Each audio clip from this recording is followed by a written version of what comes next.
et bienvenue dans Archi-Urbain, l'émission qui vous parle d'architecture et d'urbanisme. La semaine dernière, nous vous avons parlé d'un incubateur que l'on appelle GreenBees, qui était développé par CityDef et par le bureau d'architecture Architectes Associés. Aujourd'hui, j'ai le plaisir de retrouver Benjamin Cadranel. Bonjour Benjamin. Bonjour.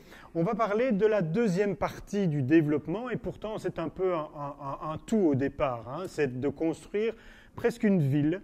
Nous sommes au bord de Tours et Taxis. Ça s'appelle Green City.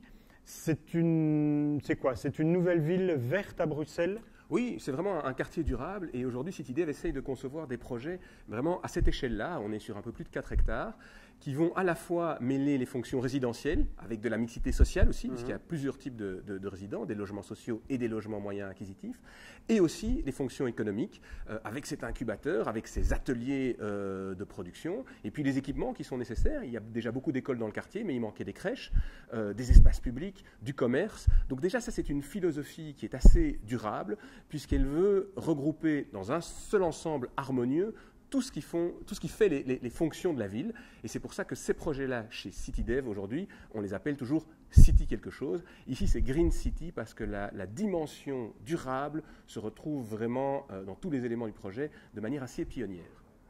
Alors, figure-toi que nous avons filmé un petit sujet sur justement le développement de ce projet. On va le regarder et on se retrouve tout de suite après.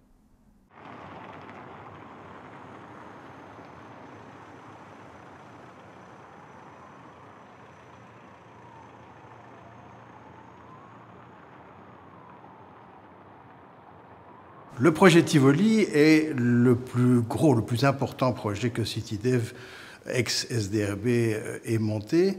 Et c'est donc essentiellement le projet d'un quartier complètement réaménagé, puisque c'est une ancienne friche industrielle. Alors c'est un projet qui est ambitieux dans la mesure où nous souhaitions dès le départ faire de ce quartier un quartier mixte qui rassemble l'essentiel des fonctions qu'on trouve dans une ville, c'est à savoir de l'activité économique, du logement et du commerce. Le site Tivoli n'est pas un site facile. C'est un site qui se trouve à la limite d'un quartier d'habitation et à la limite d'un quartier industriel. Il y a un grand poids qui est une image extrêmement puissante qui vient du TIR, donc le centre international routier, où arrivent des poids lourds. Donc il était difficile d'imaginer qu'on colle des logements contre ce mastodonte, qui est quand même un bâtiment très important et pas très agréable. Et donc, la partie entreprise, donc GreenBees, sert d'une certaine manière de transition entre la partie industrielle du site et la partie qui est plus dédiée à la résidence. Il y a au niveau de l'architecture un élément important qui était déterminant dès le départ. C'est que nous avions la volonté de désigner un auteur de projet. Et par auteur de projet, nous entendions la collaboration obligatoire de 3 bureaux d'architectes et d'un bureau paysager. Donc l'auteur de projet, ce n'est pas un bureau. Vu la taille du projet, il nous semblait important qu'on puisse avoir un certain nombre, une expression architecturale qui soit la plus diverse possible. Et les promoteurs qui ont rentré des projets ont été puisés dans ces auteurs de projet. Donc on a là une volonté dès le départ qui est très forte de faire en sorte que on n'ait pas une image d'un bureau seulement. Il y avait cette diversité qui était, à notre sens, un élément important, de la même manière que la mixité du quartier était un autre élément de cette diversité.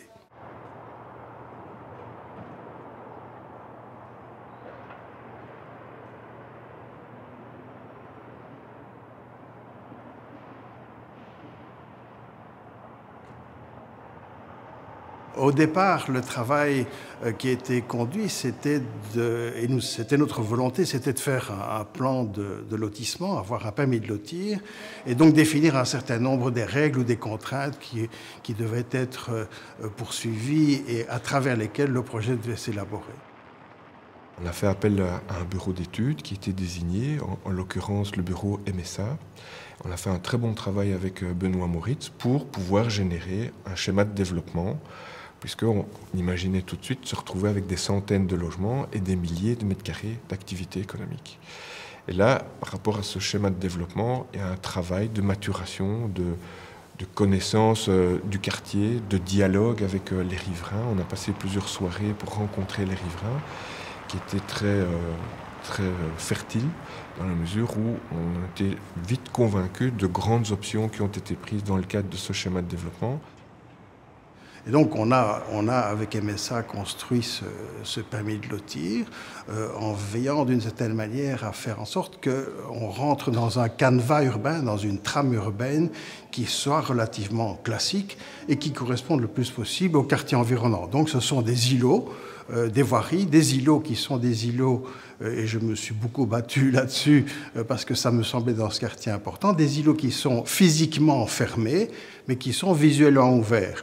Donc c'est une manière de protéger les intérieurs d'îlots, comme c'est une tradition tout à fait classique, non seulement à Bruxelles, mais dans bien des villes européennes. Un écoquartier, c'est un quartier dans lequel le développement urbain intègre à la fois des éléments de développement durable et donc aussi une place assez importante pour la biodiversité, des éléments liés au cycle naturel et d'être complètement intégré dans la ville, mais en termes de biotope.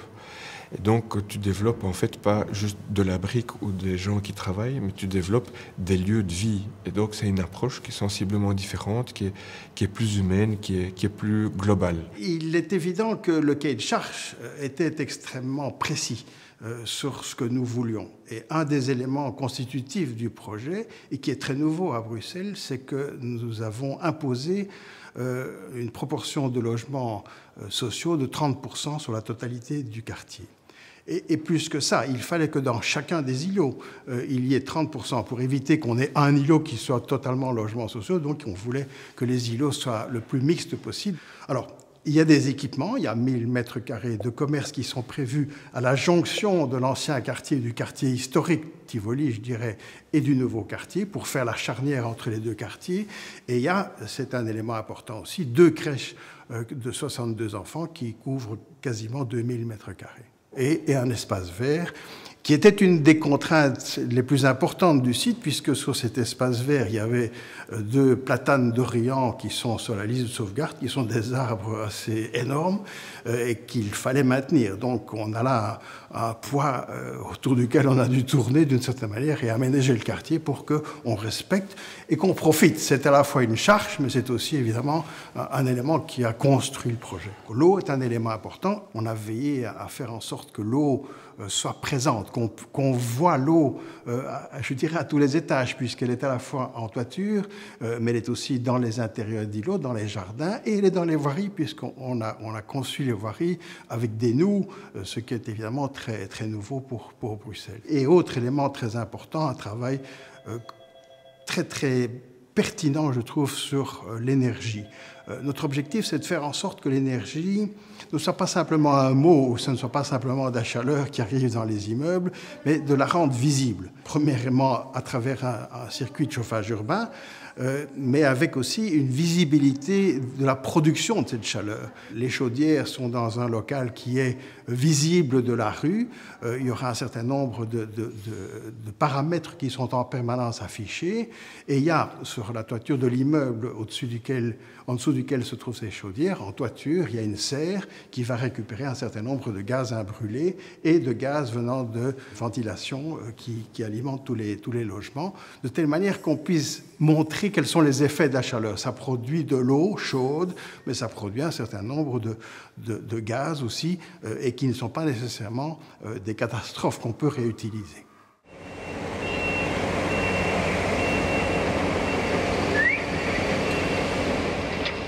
Benjamin, ça c'est un peu le passé. Alors l'avenir, c'est quoi? C'est vraiment important que cette préoccupation verte soit importante chez CityDev?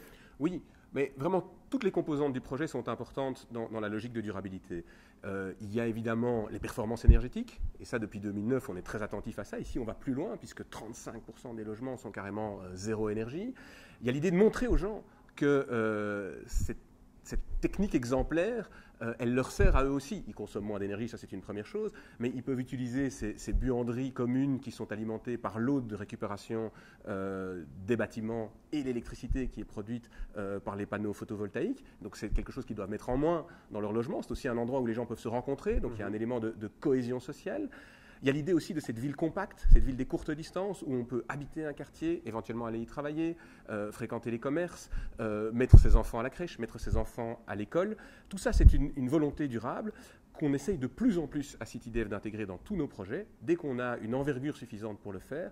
Et alors, ce sont ces fameux projets City, qui, en général, s'illustrent par une volonté de mixité fonctionnelle et d'exemplarité durable. On a développé, nous, tout le projet, mais en partenariat avec la SLRB, avec cette volonté qu'il y ait une mixité sociale dans le quartier. Ce qui fait qu'on n'a pas fait un grand ensemble de logements sociaux, un grand ensemble de logements moyens. Dans chaque îlot, il y a une partie moyen, une partie logements sociaux. Et donc, ça s'est fait en partenariat avec la SLRB, qui nous a aidés tout au long du processus d'attribution des marchés, qui va continuer à suivre le chantier avec nous. Et in fine, c'est le foyer Lacquenois qui sera le propriétaire de ces logements. Et avec eux, on a évidemment beaucoup discuté pour que ces logements soient le plus conformes possible à leurs attentes et à l'attente de leurs locataires sociaux. Eh bien, Benjamin, on continuera à suivre ce projet. En tout cas, au plus tard, on reviendra en 2018 pour l'inauguration, si tu m'invites. Normalement, ça devrait être possible. Ça devrait être possible. D'ici là, vous pouvez voir et revoir cette émission sur www.archiurbain.be. Benjamin, merci beaucoup et à bientôt. C'est moi qui te remercie. Au revoir.